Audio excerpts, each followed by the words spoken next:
CardGamesTV1 Podcast. So, the adapting, being able to take a deck that isn't, fast and make it faster, right? Because one of the things I notice a lot that people tend to have a problem with is they'll mention the whole idea of like a format being too fast, and they'll just complain, right? Instead of trying to come up with solutions, they rather just complain that the format's too fast.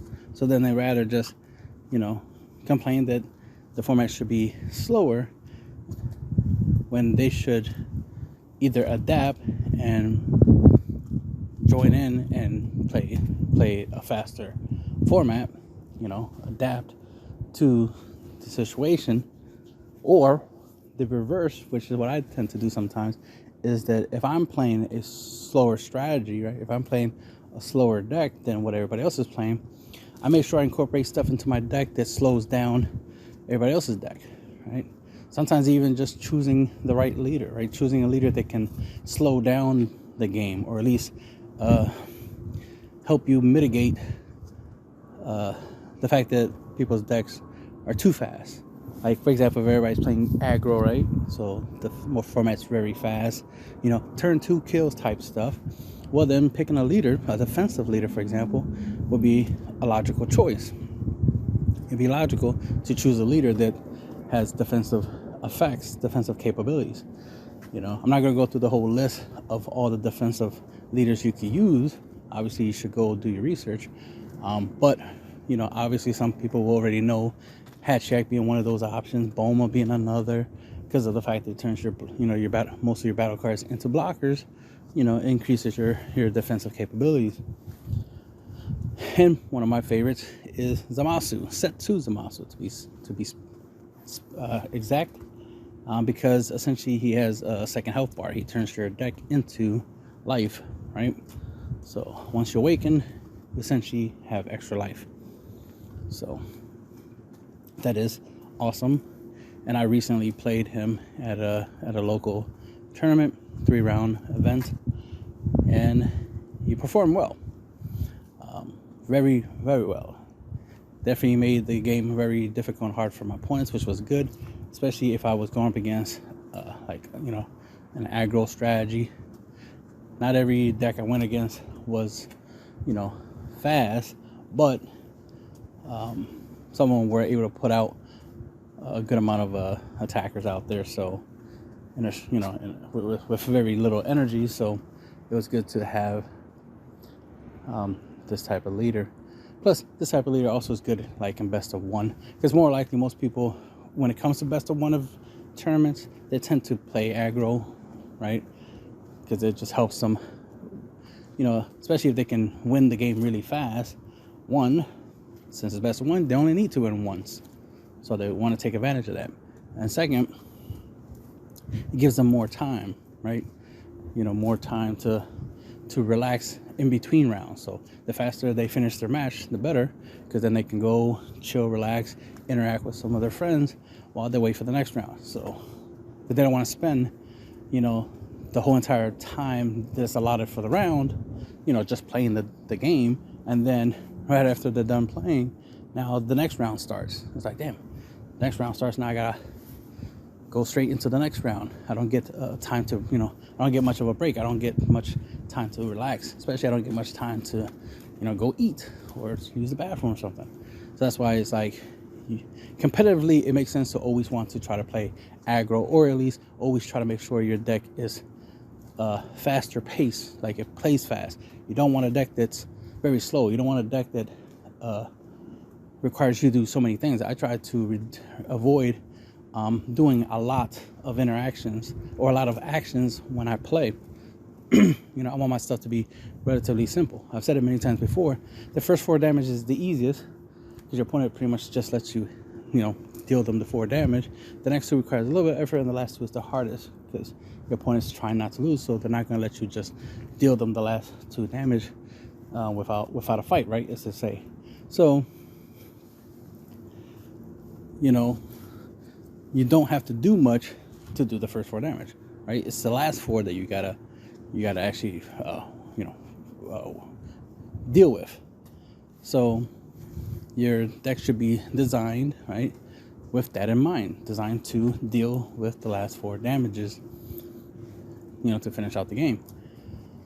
Not necessarily worrying about the speed of your opponent's deck, or what kind of cards they have. You want to focus more on what you're trying to do. Make sure your deck does what it should do, which is, output, 8 damage, right? But also, like I was saying about the whole slowing things down, is incorporate cards into your deck, whether you side deck or main them, however way you roll. I don't side deck, so I have to main all my cards. So if I want to slow the game down, like for example, my Zamasu deck has it had a lot of stuff. It had a Tragedy Overground as well, but it had the 2-drop Goku Striving to be the best, which actually came in handy in round 3 against my opponent's Blue Gohan deck, because he had a whole bunch of 2-drop skillless battle cards he kept playing, and this made it where he couldn't swing with those 2-drop 20k battle cards, which he was able to make them 25ks with Saiyan Saiyan, Goku Jr. Saiyan Saiyans unison.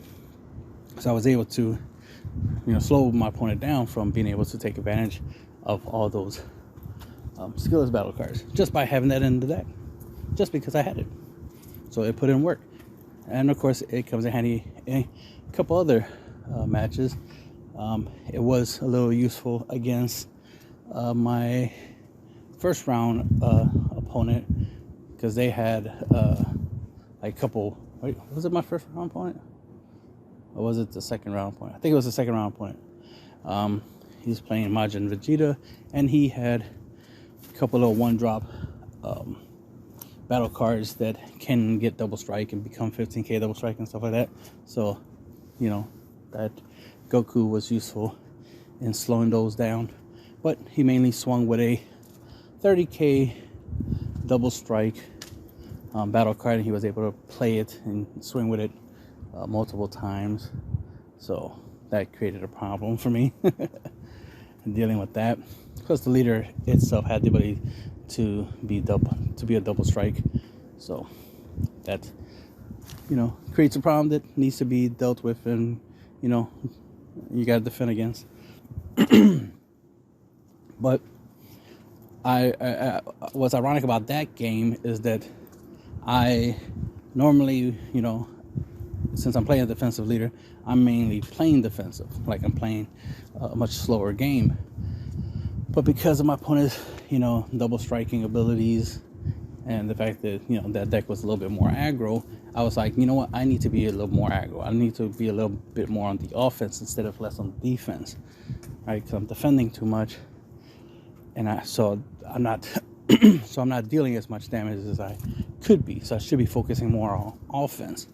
My leader is already defense, so my leader is already good against aggro. So it makes no sense for me to double up on the defense when my deck is already defensive, when my leader is already defensive.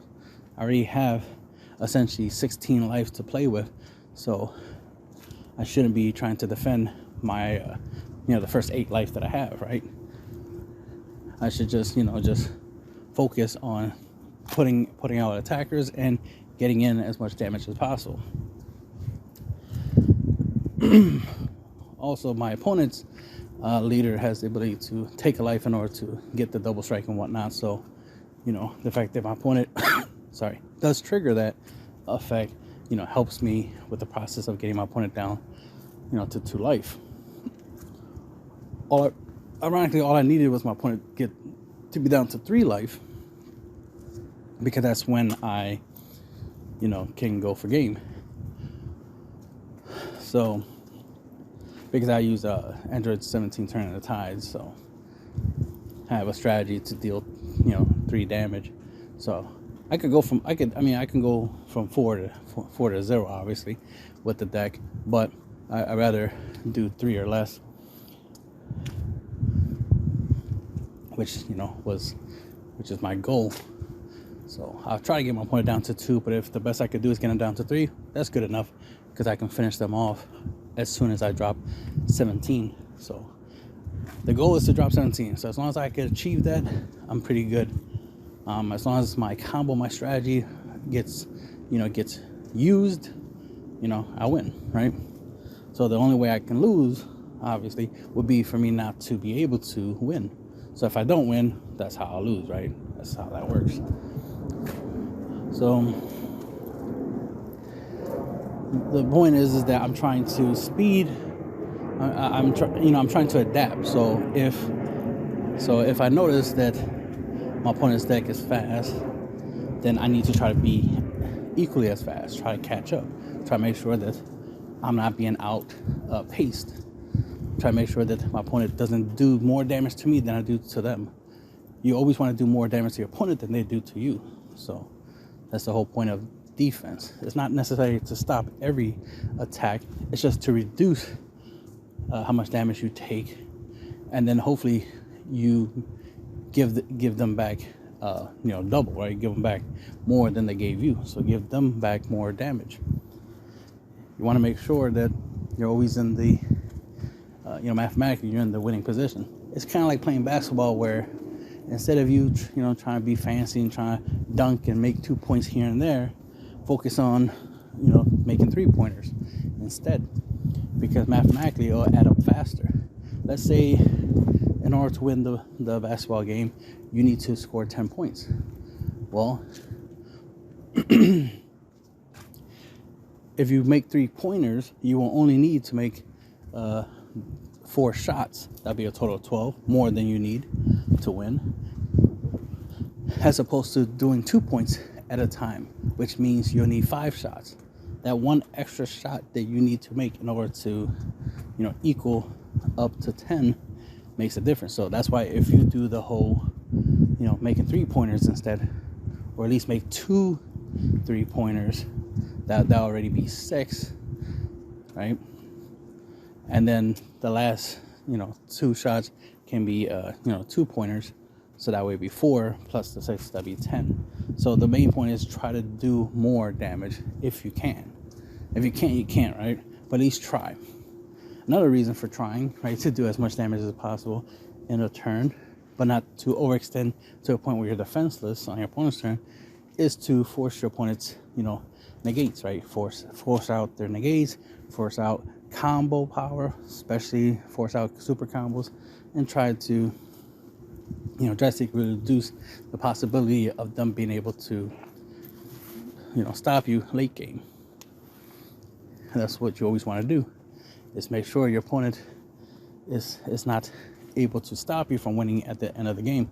Because remember, the thing you always got to keep in mind when you're going for game is your opponent having no blockers, your opponent not being able to negate, right? Usually by them being tapped out is a good indicator that they can't play negates, unless it's free negates. We know we have those, but hopefully you made them waste it early, or hopefully they don't have any, or hopefully their life is so low they can't even afford the free negates, because you gotta remember the free negates require them to pay a life. So keep that in mind as well.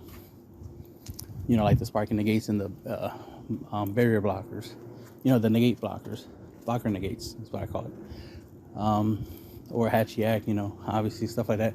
So keep that in mind. And then the last thing is combo, right?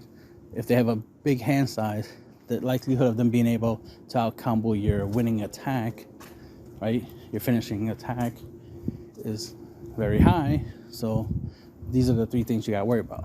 So if you can reduce their ability to block, negate, or out combo your attack, your abilities, obviously you should win. And that's what you need to focus on and build your deck, play test to get good at achieving that end goal. I call it the perfect storm, right? The end goal, right? You want to get to that perfect moment where it's like, okay, my opponent has no blockers, my opponent's tapped out, my opponent's hand size is small, and they used up a lot of their negates, because I could see their energy and their drop, so I can tell they have very little negates left. Especially if you know their exact build, if you know their deck list, and you know, let's say they only use 4 negates and you already see, like, let's say 3 negates in the drop, then they might have 1 negate or not, right? The mathematical likelihood of them having that 1 negate in their hand is slim, but it depends on the negate. If the negate requires energy, you got nothing to worry about. So these are like things you gotta, when you're playtesting, you're looking for. That's what you're looking for. You're not looking to see, you know, how good your deck is and this and that and third. You should know if your deck is good or not based off of just the way you build it. What you need to do is learn how to tell when your opponent doesn't have the negates, when your opponent doesn't have the super combos, right? When your opponent, you know, can't stop you from winning, and then obviously you go for game, right? So that's what you're really trying to master, is the art of knowing when is the best time to win. Your whole goal, everything you do when you play, from when you mulligan all the way to the end of the game, your whole goal is to try to get to that point where you can deal the last damage, and it'd be and you definitely can deal it. It wouldn't be random and you know, you're hoping that you win. You shouldn't hope to win, right? I mean, we all want to win, but you shouldn't be hoping to win when you're playing. You should know when you're going to win. You should be able to look at the board state and be able to determine that, okay, time to go for game. Right now, it is the time, right? Because all the prep work, all the decision making that needs to be made when you're playing has supposed to be done before you even play. You're supposed to be ready to win your matches. You shouldn't be hoping to win your matches, you know. But that's something I see a lot in the community, is people, you know, hoping that, you know, they win a lot of their matches instead of trying to guarantee that they win their matches. Instead of having a strategy that guarantees that once they achieve that strategy, that goal, they win. One of the easiest things you can do, obviously, that helps with, you know, winning matches, right, is, you know, Android 17 turn tides. Obviously, that's not too difficult of a card to win with. You just gotta meet the conditions, right? So the first step is being able to play it for 7 energy, right?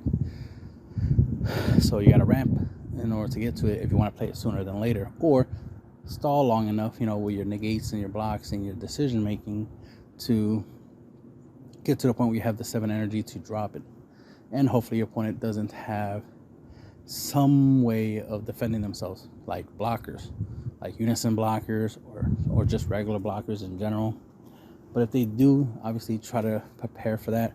The way I deal with blockers that aren't unison blockers is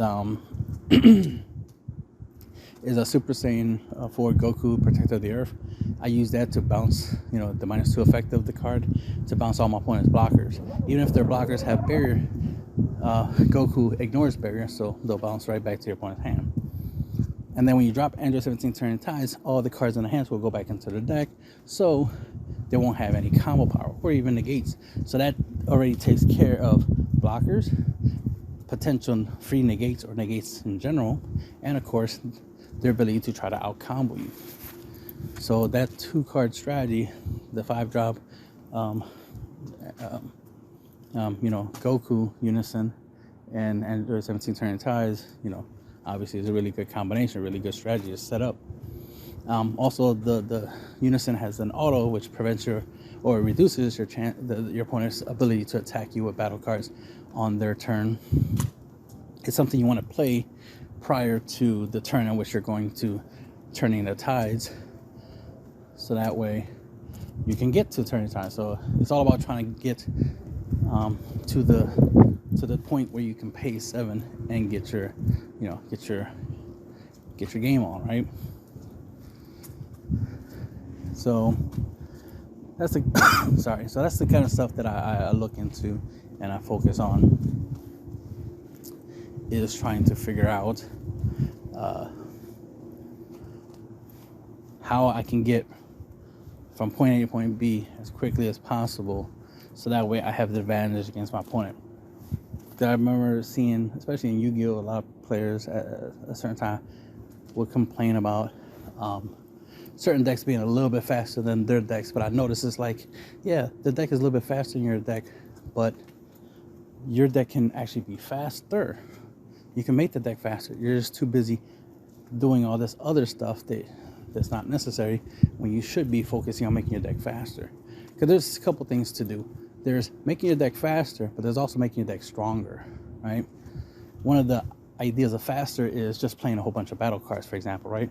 So if you can go wide, going wide is going faster. Going tall is going stronger. Not too different from like an actual fight, because in a fight, if your opponent's stronger than you, then and like I said, they're stronger than you. That means obviously you're not going to beat them through strength, so you have to beat them some other way. And speed is one way of beating them, right? Beat them through speed, right? But then the reverse is true in certain situations where, your opponent, is faster than you. So they have the advantage because, they're faster. But if you're stronger, as in defensively stronger, not necessarily power strength, but, a strong offense is a good defense, as they say. But just being stronger in defense, at least, increases your survival rate. So even though they're, coming in hard, right, with a whole bunch of attacks, as long as you can reduce the amount of attacks, you can absorb a lot of the attacks, right, then you're good. That's where like blocker unisons come in. That's where leaders that reduce the amount of attacks your opponent can do, like Hatchiak, for example, or just the ability to easily output a lot of blockers, like Boma and stuff. These types of things will obviously help you, stay in the game a little bit longer. And the longer you are playing the game, the higher chance you have of winning, because you got more opportunities to try to win. That's the thing. You ideally always want to find that moment, that perfect storm, right? That opportunity to go for game and win. But sometimes it's hard to get to that opportunity. Which is why if you hold out long enough, right? If you keep holding out, it's like, man, it's hard to get to that moment because my opponent keeps trying to stop me, or I'm having trouble drawing into my win con, which can happen.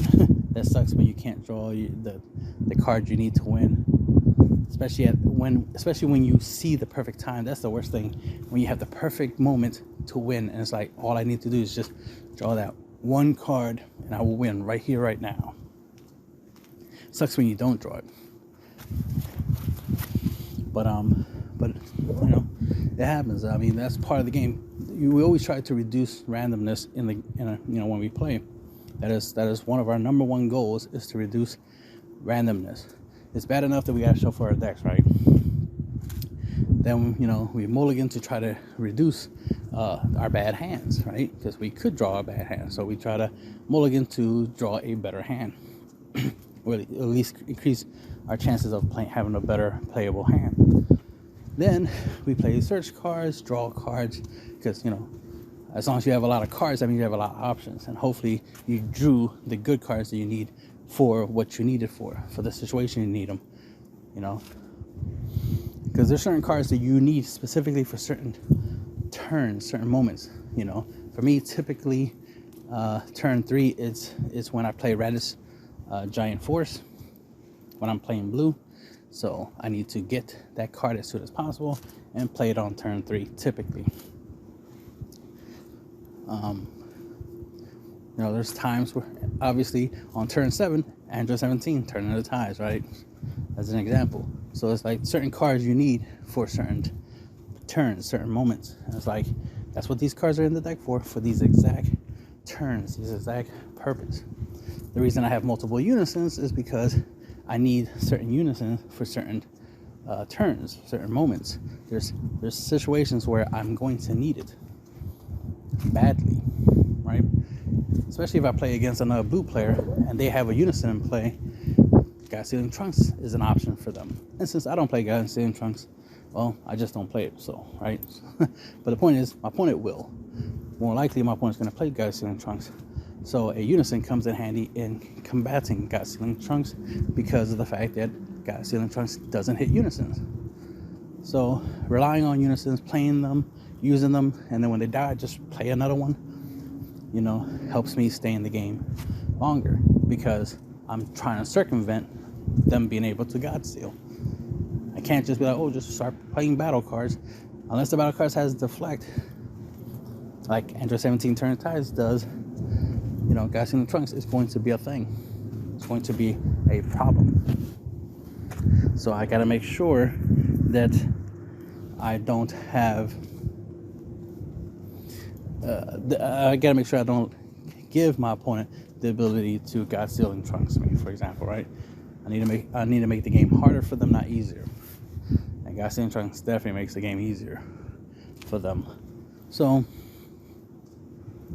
that's where the extra unisons come in.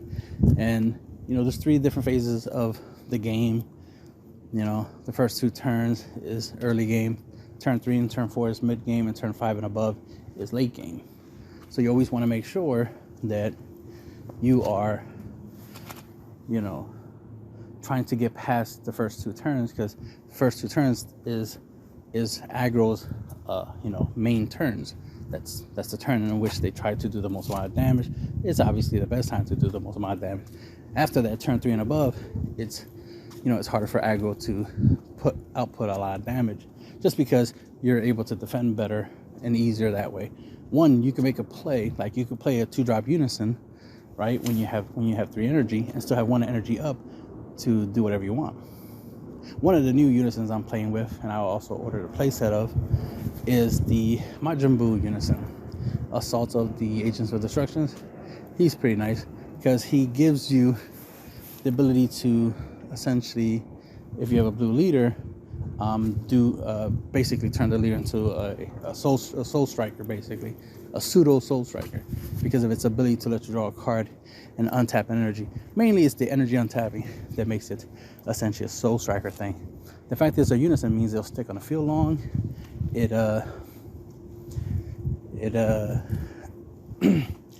has it's a blocker, double strike of course, and it has the -1 ability to bottom deck one of your opponent's battle cards when your opponent attacks. So it makes it a very good defensive card. The fact that it could potentially stop 2 attacks by itself is pretty nice, because it bottom decks 1 attacker and then it can block another attacker. So it could potentially stop 2 attacks. Then the fact that it untaps an energy and lets you draw means you always have a card you could combo with or play, and then you have that 1 energy to make some plays. For example, like playing Senzu Bean or Dimension Magic or something similar to that, or even Violent Rays or whatever. Well, not Violent Rays, because you untap blue energy, but you get my point. It's like you can play negates, so that 1 energy can make a huge difference, because it'll let you play a negate, or at least 10k combo power, right? That requires 1 energy. However way things work out. But that's the cool thing, is the fact that just by playing it, you can guarantee, one, you're putting up defense. You're also putting up, something you can apply pressure with, and being able to untap your energy so you can use it is always good. So it's busted. One of the reasons why Soul Striker is really strong is the energy untapping every turn. So if you can constantly untap energy, you already know the card is good and it's very useful. So that's why I'm obviously using it. And it definitely works great in Zamasu. One of the weaknesses, or 2 weaknesses of the Zamasu deck, was the fact that the leader doesn't draw on the front side unless I take a life, and I'm not interested in doing that. And technically you don't even want to draw, because the way your leader works, you drawing cards from your deck is literally like you slowly bleeding out your life. So you kind of don't want to take out cards. You want to take out cards so you can use them, but you want to put them back eventually. So I do play cards that help me put stuff back, like Android 17 Turn Tides, my 5-drop Majin Buu, not Majin Buu, what I'm saying, Almighty Do-Over Zeno, stuff like that. My 1-drop Goku and Vegeta Saiyan Synergy, they have the ability to bottom deck themselves when you use the effect. So, I have ways to put cards back into the deck to mitigate me decking out, right? So basically anti-mill is what I'm trying to say. So, these are the kind of stuff that I focus on. So I definitely want to make sure that I can aggro my opponent when I need to. I can defend hard when I need to. Be able to switch up. This is part of what makes mid-range popular with a lot of players, is the ability to switch from, aggro to control, basically. Be able to switch from off. So you definitely want to be prepared for whatever comes your way. So being able to adapt. Sometimes your deck is not built to be mid-range, right? It doesn't. So it's not pre-built to be able to switch from one play style to another one, right? To go aggro it, but then go control. But the way you play, the decisions you make, and how you use the cards you have, especially if they're generic enough, you can switch, from playing very aggressive to very passive. So that has a similar effect to playing mid-range, the ability to adapt. I try to make sure a lot of my decks are very fluid, where you can, depending on how you play, determines, how the deck plays, right? So you actually have a large effect on how the deck functions more than what's in the deck. The deck's going to do what it does, right? Whatever you put in the deck, it's what it's going to be capable of doing. But how you play your deck, totally different thing, and that determines, how the deck's going to perform when you're, against certain matchups.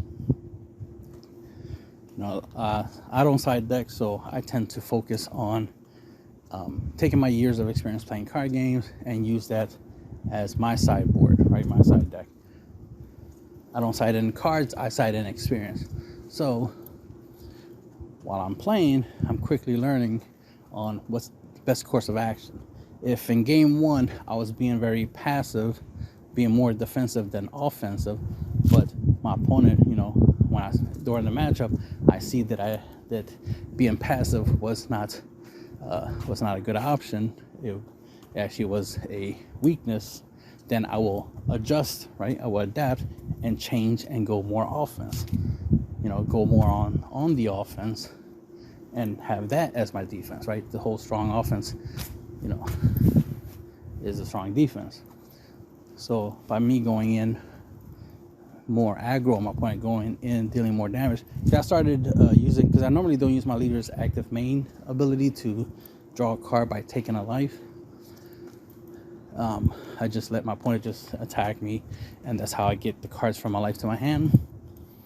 But because I was playing against a deck that's a little more aggro-y, a little more aggressive, I was like, okay, I need to speed up the process. I need to start taking my own life, so that way I can get to a point where I can awaken.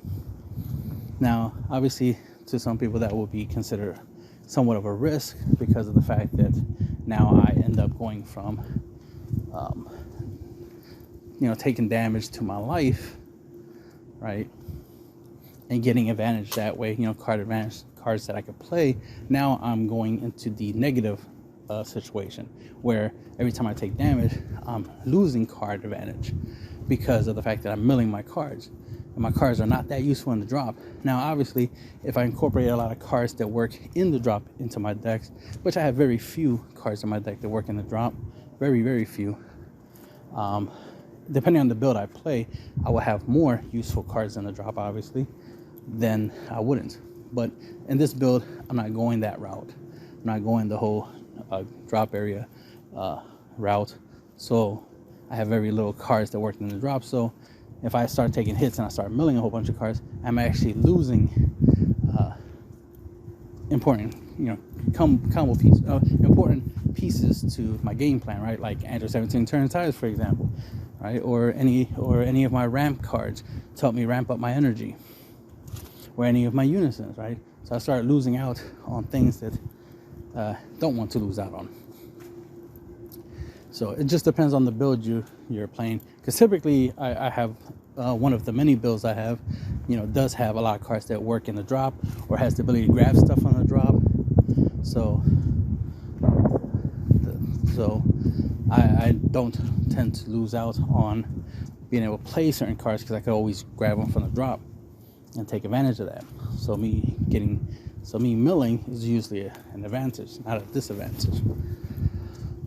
But in this situation, me taking damage is not good, so I try to keep my defenses up. But this is why when I'm mulligan, I make sure I have 17 Turn the Tides in my hand.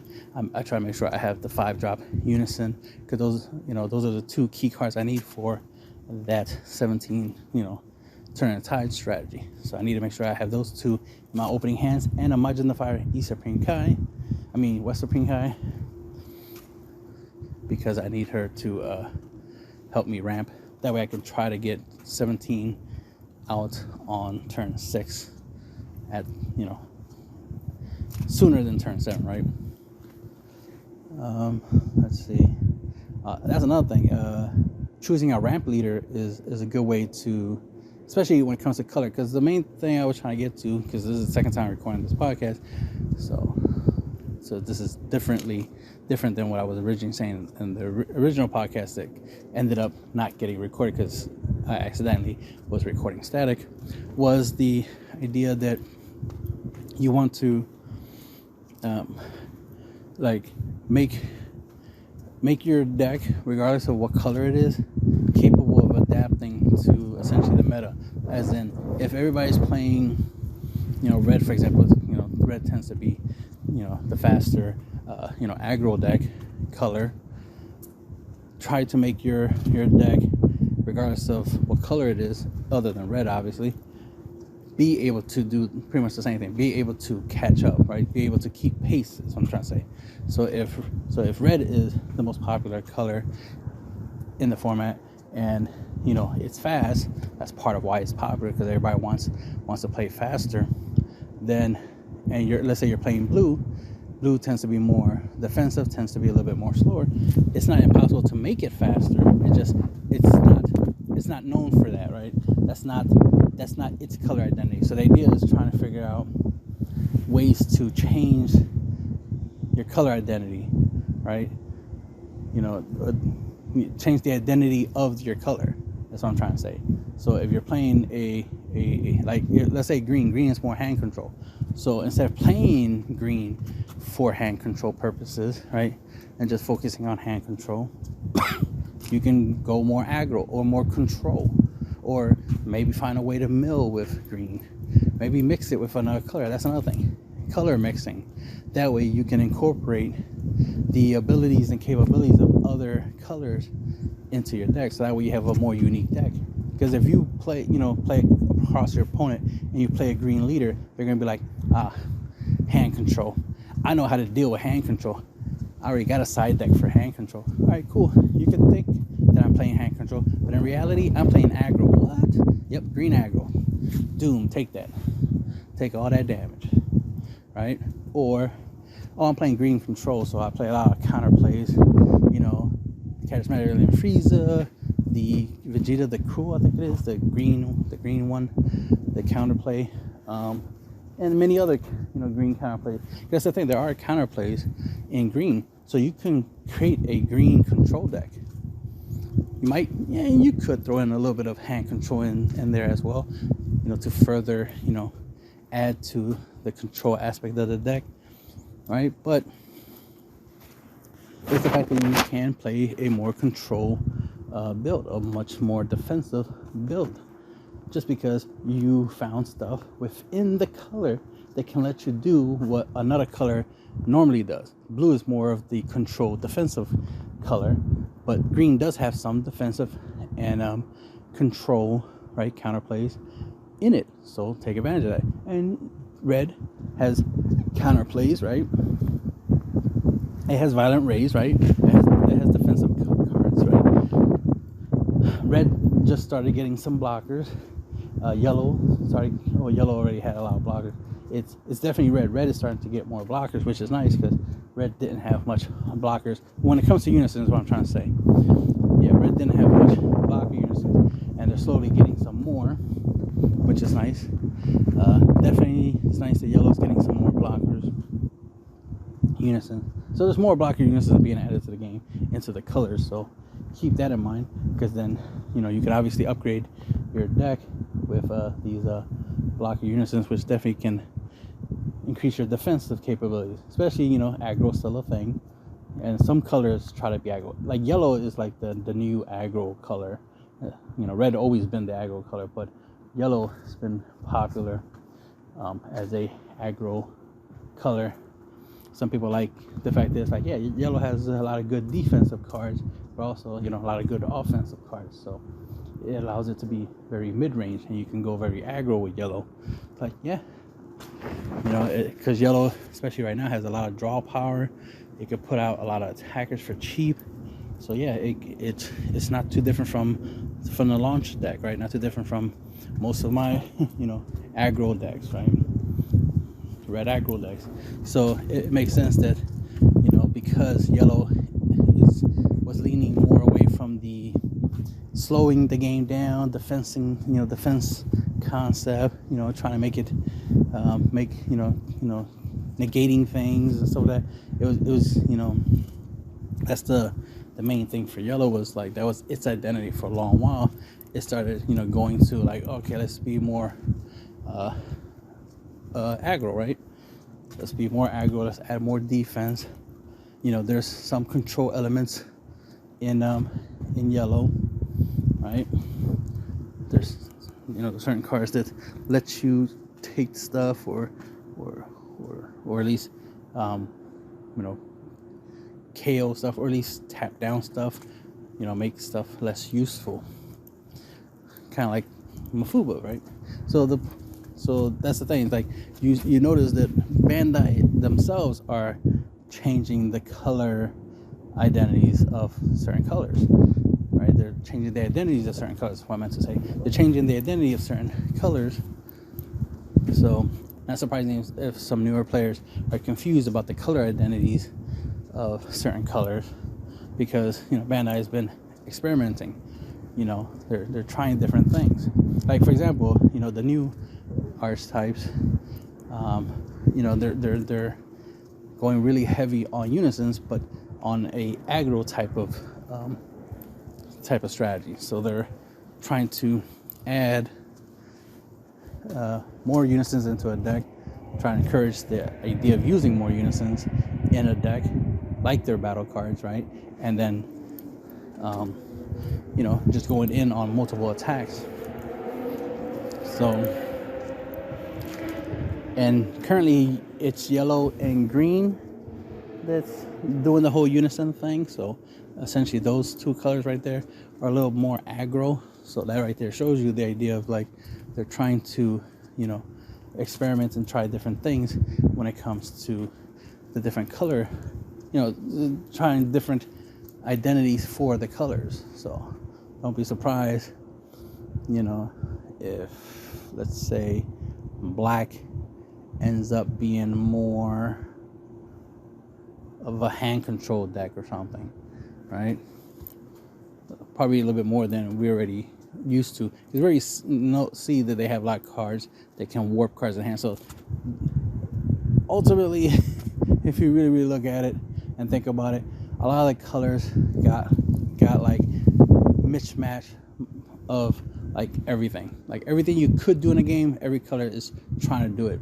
And I kind of hated that idea of that's how the game was progressing, where it's like every color does what every other color does, instead of every color having their own specific unique thing that makes them special. Like green being the only one that manipulates your opponent's hands. Let's say blue is the only one that manipulates your opponent's deck, like through mill and stuff like that. If we're gonna do manipulation, and then let's say red will manipulate your opponent's life through like burn, and then what other colors? Yellow can manipulate your opponent's field, right? And then black manipulates your opponent's drop area. That's the kind of stuff you expect all the colors to, like, that'd be one of their color identities would be mainly that. Not saying that they don't have that. Obviously they do. What I'm saying is that that's what you expect, right? First and foremost, that would be the thing that separates them from each other, is that they manipulate different parts, different zones of the game, right? One manipulates the hand, one manipulates the deck, one manipulates the drop, one manipulates the board, and one manipulates the life, right? Not only do they manipulate their opponent's, hand, field, blah, blah, blah, right? You also have control of your field, drop, blah, blah, blah, right? So black will control its own drop area, but also can control their opponent's drop area, right? Just like blue will mill your opponent's deck, but also mill your own deck, right? Or at least manipulate your deck as much as you manipulate your opponent's deck, right? That kind of stuff. But then you're throwing some basic generic stuff like double strike here and there into different colors, and then the play styles, right? You expect blue to have more counter plays than all the other colors, and more of the defensive cards. Then you expect, right, green to have more of the beat sticks, more of the triple strikes and dual attacks. You expect more of that in green, and red you expect, more low cost battle cards that you can put out there that can hopefully do more damage. So like double strike, triple strike, but be low cost. But that also means their attacks tend to be low, but you'll have ways to boost their attacks in some straight way or fashion, right? So that way you can guarantee you can try to deal them damage. And they'll probably incorporate a lot of draw power to guarantee you can afford to combo, right?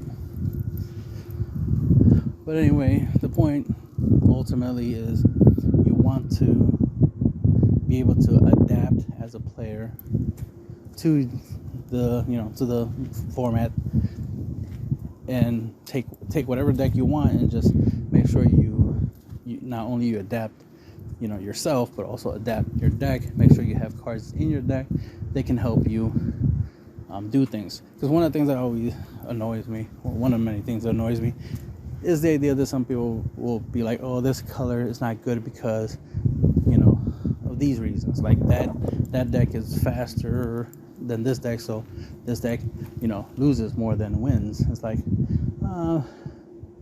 not true. It's more about the player, because the deck could be slow, but if the player plays it in a certain way where it isn't slow, then it's not slow. It depends on the situation. Or if it is slow, let's say the deck is slow, if the player plays it right, they can make their opponent's deck slow, so then both decks are on the same speed, so no deck is faster. The idea is you just want to make sure you reduce your opponent's advantage, because that tends to be some of the complaints I hear sometimes, is the idea that the format's too fast, and it's like, so I don't want to play. Well, don't do that. Play the game, but this is what you should do, is slow the game down. If the game is too fast, you play a deck that slows the game down, like Hatch-Yak, for example, right? Slow the game down. Play cards that slow the game down. Play, Black Massane or something similar to that. Play things that make the game slower for your opponent. Look at unisons. Look at certain battle cards, certain extra cards, and see what cards are in the game that you can incorporate into your deck that can slow the game down. That's the main thing. You always want to find ways to speed your deck up, but you also want to find cards that can slow the game down, right? That can slow your opponent down. So find things to speed your deck up, and find things to slow down your opponent's deck. That way, you'll have the advantage, regardless of what color you're playing. Because let's say you're playing green, and some people see green as a bad color. Green is weak, blah blah blah, all that nonsense, which is not true. It's just propaganda. But let's just say green was hypothetically the worst color. If you play the right cards in the deck, you can clearly make it the best color, right? if you use it, if you build the deck right, it could be the best color. Not only if you built the deck right, also if you play it right, right? How you play the deck also determines the outcome. Mixing matching certain colors into, mixing matching colors is another way to obviously improve a color. It's always annoying people to say, oh, green is bad, green doesn't have a lot of good cards and blah, blah, blah.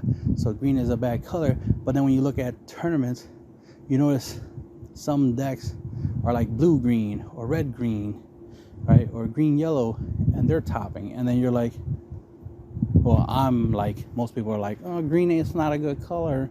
No one's really topping with green. I'm like, y'all crazy.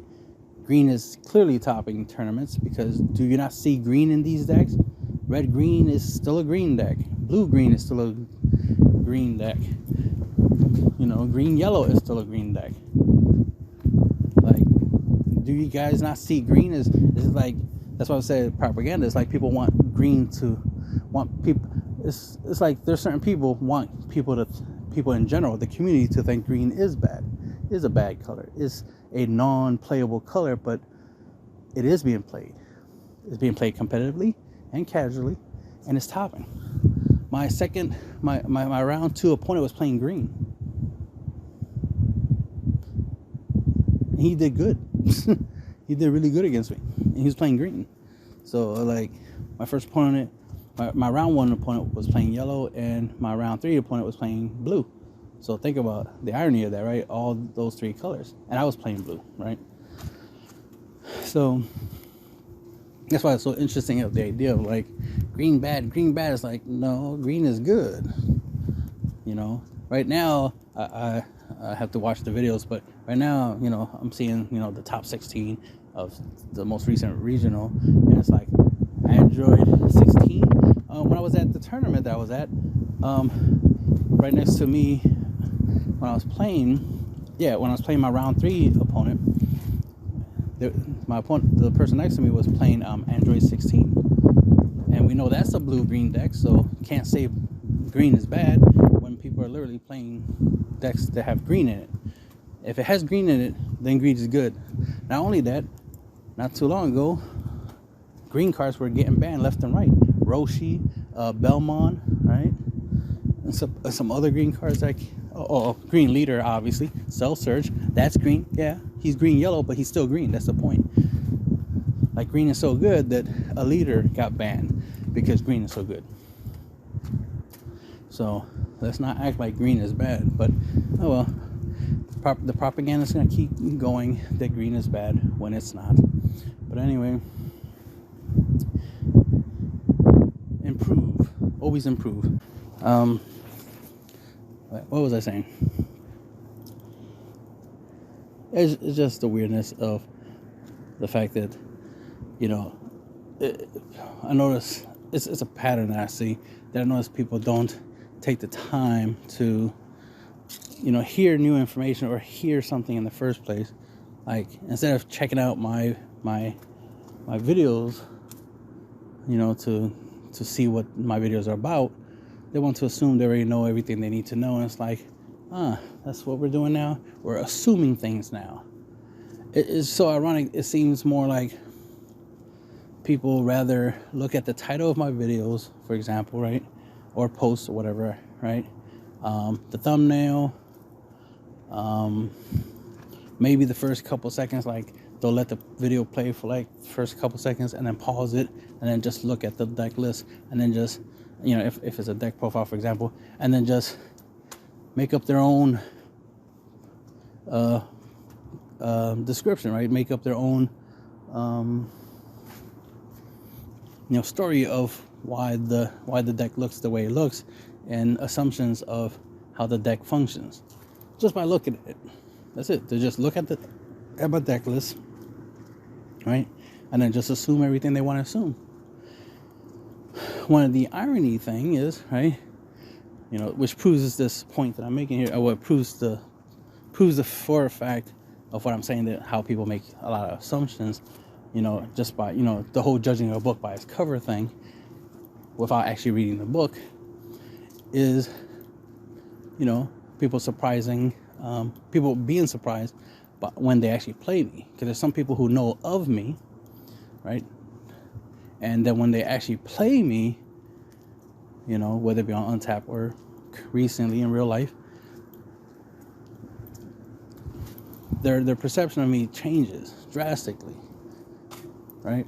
Drastically changes, which is good in one way, because it's not that, like, I want them to keep thinking they know me, right? Like, they think they know me without actually knowing me, because, I'm still a stranger to them. But once they get to know me, right? Once they get to play with me and talk and interact with me, they see a different story. It just shows that, in this day and age, it's more about a perception. People rather believe what they think about you than to, really get to know you, which is unfortunate. It was even pointed out to somebody, the idea of, like, I had to tell somebody that was talking to, like, one of my opponents about how my popularity, whether you believe I have it or not, largely comes from people creating stories about me. Like, people say things about me, and that's what everybody knows me for. Everybody knows me for those stories, right? For those details. My legend, as they say, right? So, it seems a little weird. There's, like, it's not what I do that defines me, apparently. It's what people say about me that defines me. And it's like, that's unfortunate that I have to, deal with the fact that, no matter what I actually do, it won't matter as much as what people think I do. So if people think, like, there's people who think I hate supercompos. I don't hate supercompos. I don't dislike it. It's just a keyword skill. It's, there's nothing to hate. Why would I hate a keyword skill? That don't make sense. Do I prefer certain keyword skills over others? Yeah, but I don't hate keyword skills. That's ridiculous. Like, you're trying to imply that I have a negative emotion towards words. Like, nah, I'm not emotional like that. That makes no sense. So it's like, no, I don't hate super combos. I just don't use them as much. To me, they're just like every other card. I use it if I need to use it, if they're beneficial or not. I only like to use stuff that actually is useful. My decks are usually built with useful things. Something I do notice a lot is a lot of people's decks tend to have a lot of what is called fluff. A lot of cards that are decent, but are not really that useful. Like, they might come in handy once in a while, but they're not optimal, right? And I've seen that a lot, where people are literally playing cards that are not even worth playing. I'm like, you do know that card's not actually that good. Like, that card can be good in some situations, but it's not really that good. Like, there's tons of other cards you could be using instead. Like, let's say rebrand. Like, instead of using this card that comes in the archetype, put rebrand instead, and bang, now the deck's way better. Because you're using something that's better than what you originally have. And I see that a lot. That people will have that. They'll have something that's, like, not that necessary. Like, for example, I'm not really a fan of the one drop cards where, you search the top cards of your deck to try to, search something out. I understand, wanting to use it. I understand, the deck thinning, deck winning concept of it. I get it, but at the same time, it's literally you're playing something just to try to go get something, and then trying to go get something technically a little bit random, right? Because you're not guaranteed you're going to get what you want off the top, cards of your deck. You're hoping that what you want it's on the top of your, on the top amount of cards of your deck, but you're not guaranteed you're going to get it. So then you have to find out the hard way, right? Play it, look at the top 5 cards of your deck and see if what you want is there. But for all that, I'd rather you play either A, this is what I do, play something that has the same effect as the thing you want. Like, if the idea is you always want to get access to certain cards that have similar effects, right? Or that has a certain type effect, like, oh, I always want to make sure I get this specific, battle card because it ignores barrier and KOs something. All right, that's cool. Well, instead of playing a card that's trying to search out that card, why don't you play another card that also ignores barrier and KOs a battle card, right? That way, instead of you having 4 cards that ignore barrier and KO battle card and 4 cards trying to search out those 4 cards, you can have 8 cards that KO a battle card while ignoring barrier. That's what I would do, right? I will play multiple copies. That's why a lot of people used to point that out. Like, you literally have 8 Champas in your deck. Because I would have 4 East Supreme Kais and 4 Champas for the instruction, right? So yes, I do have technically 8 Champas in my deck, right? So the likelihood of me double striking my opponent, a lot during the match is higher. Yes, and it's true. And some people, make jokes about it, but it is what it is, right? It is what I do. So yes, just like the idea of playing multiple cards that can be played for free. Bodyguard Electric is one of those 15K free plays that I could play, but I could also play an Overrealm, right? So that way I could Bodyguard Electric for free, play a battle card for some energy, right? And then Overrealm, and bang, now I have 3 attackers. And 2 of them I play for free, right? That kind of stuff. So these are the kind of things that I like to do.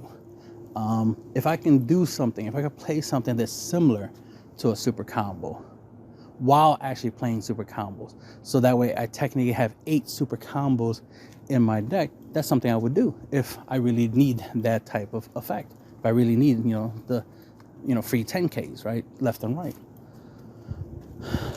So that's the kind of stuff that I would do. So I always put more cards that do similarly the same thing, so that way it mathematically increases my chances of always seeing that effect, that ability that I would need more often than not.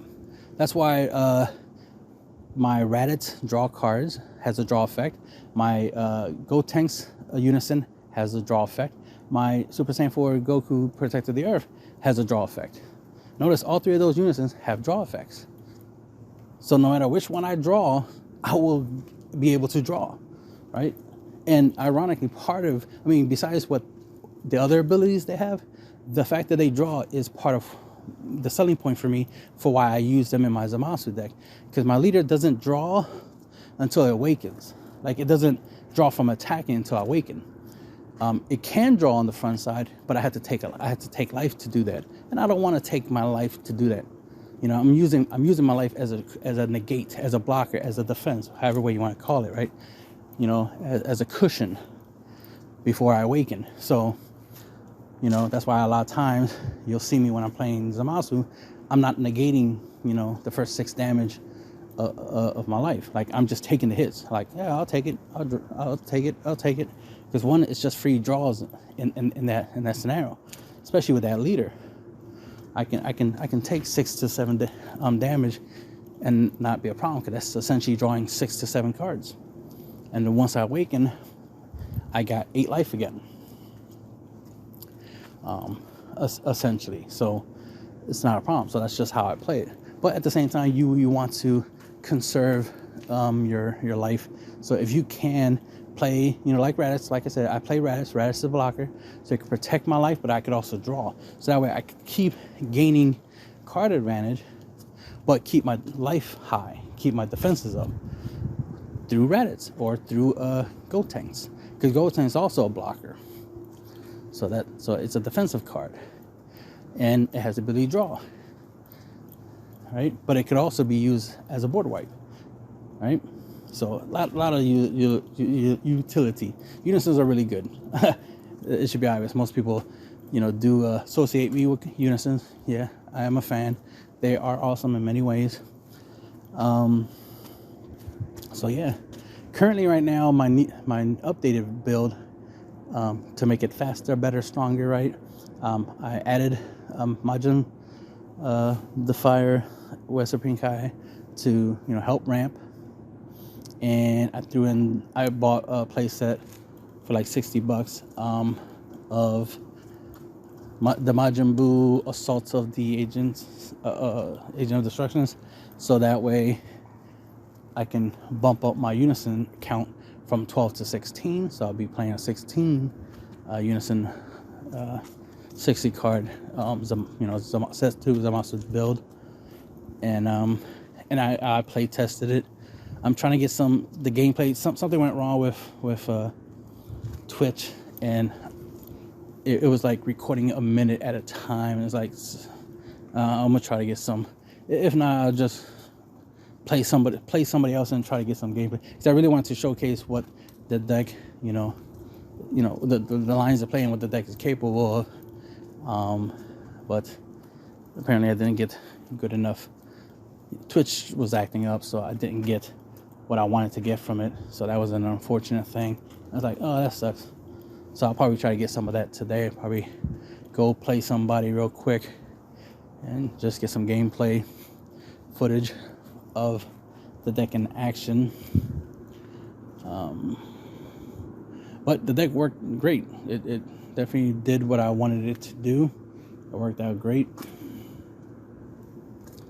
Definitely learned a couple new lines of plays just because of that addition of the card. Now I know how to use the Majin Buu, because I never really played it before. So I finally got to play it. So I'm a little familiar with how to use the card. And that's the important thing, is learning how to use certain cards. Like theoretically, I could look at a card and be like, okay, I understand how to use it. I can understand what it's for, right? How I could apply it in a duel.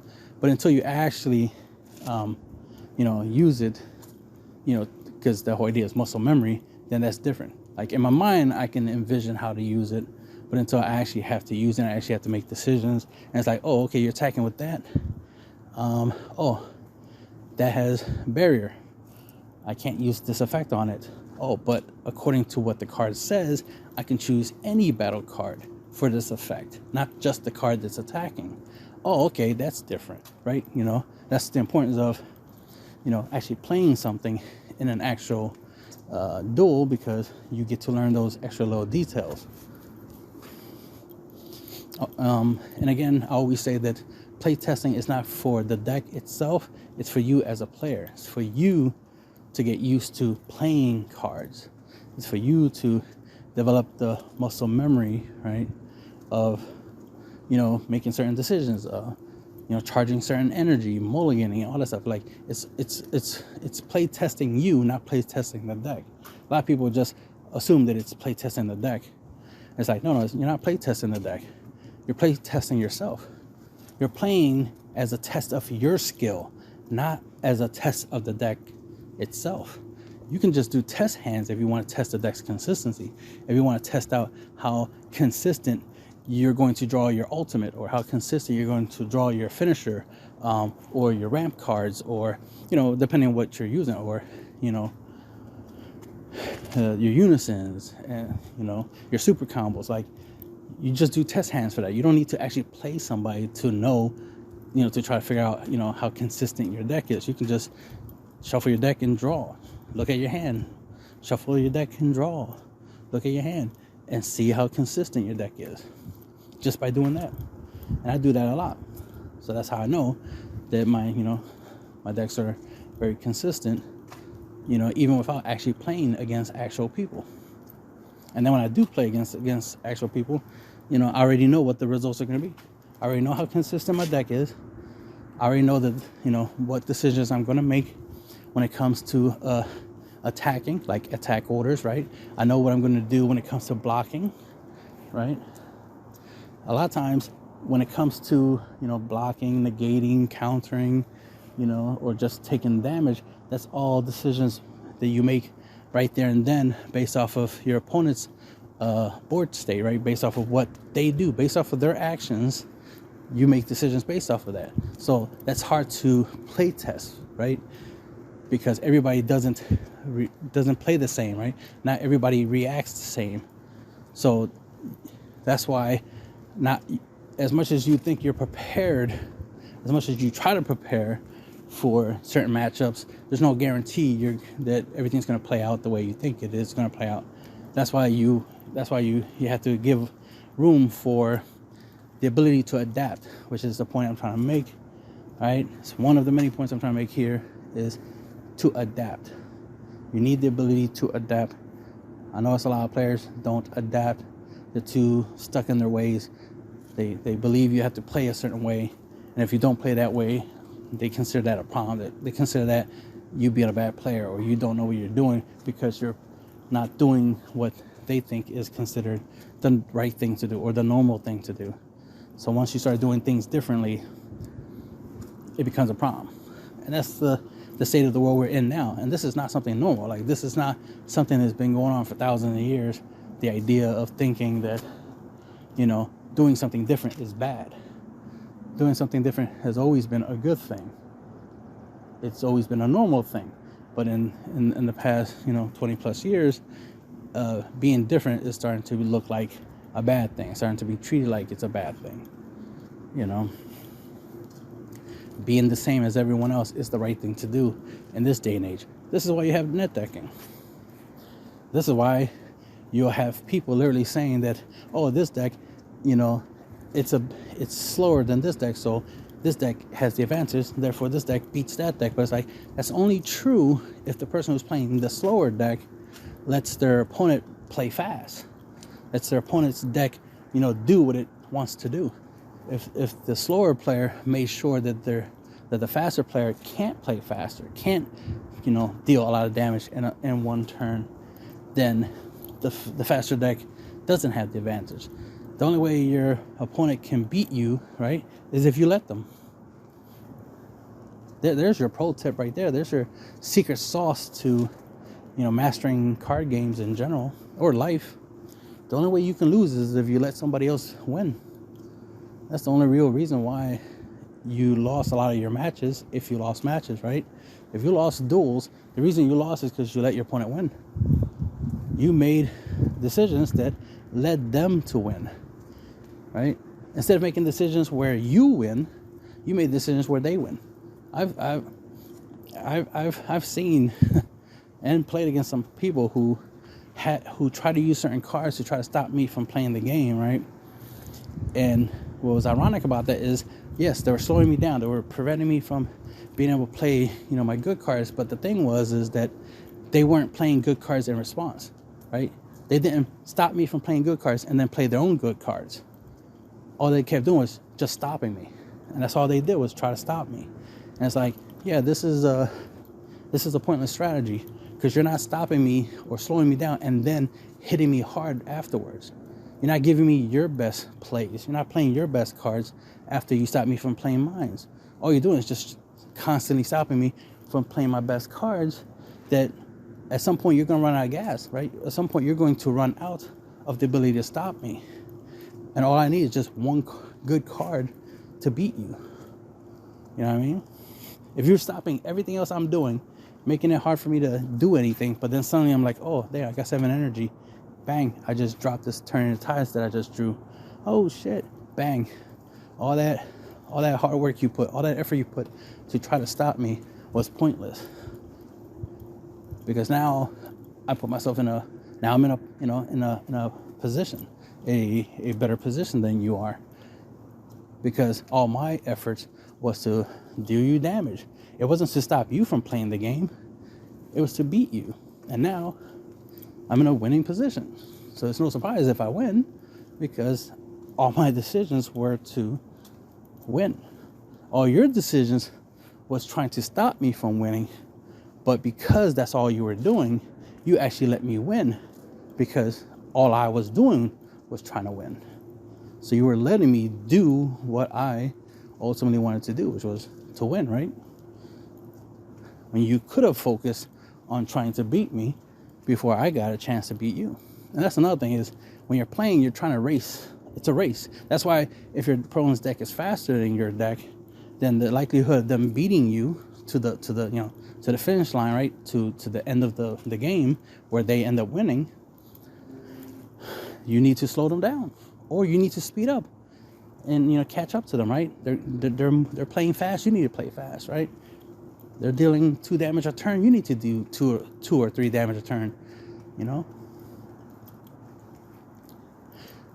because it's a race. And that's what I do when I play. That's why when the game, right, when the quote unquote the game was slower, the game was slower in the first 3 to 4 sets of the game. It's like the players play the game slowly. Yes, I agree. Players were this was weird for me to see back then. The idea that people's strategy was to charge a card every turn and never attack. Charge an energy, end their turn. Charge an energy, turn. That's what everybody was doing. That was the way to play at that time. But it's like, but y'all don't have to play that way. Y'all can play faster. Y'all can be attacking each turn. So I tried it. I gave it a try. I'm like, you know what? I don't know why people are playing that way, but let me give it a try. Maybe it is the best way to play, right? Or maybe it is a good way of playing the game. All right, so I'm going to start charging energy and not attack and see how that works. Do the whole deal 3 damage, right? Don't deal 4 because your opponent can awaken. So deal 3 damage. Like I tried to do things the way everybody else was doing it.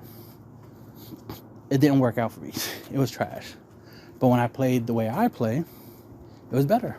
And I won more. So I lost trying to play the game like how everybody else was playing it. And I was like, yep, not for me. I don't know why people want to play that way, but hey, to each their own.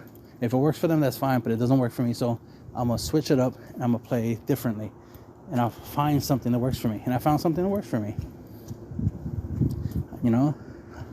Aggro, works for me when I play this game. Dealing a lot of damage works for me. That's why I mentioned the first 2 turns are the most important turns to deal the most amount of damage. And the first 4 damage is the easiest to deal your opponent because they always let you do that. It's rare for your opponent to try to stop you from dealing them 4 damage. And then after that, the next 2 damage requires a little bit of effort because your opponent's going to try to stop you. But the last 2 damage is the hardest because everything they will do will be to stop you from dealing them the last 2 damage. And that's why, I keep saying that because it is true. That is the nature of the game. That is the most common basic thing that players do in general. I mean, it'd be rare if somebody lets you deal 8 damage easily, right? Where it's like, damn, you put no effort to prevent me from dealing you 8 damage. But for now, that'll be the end of the podcast.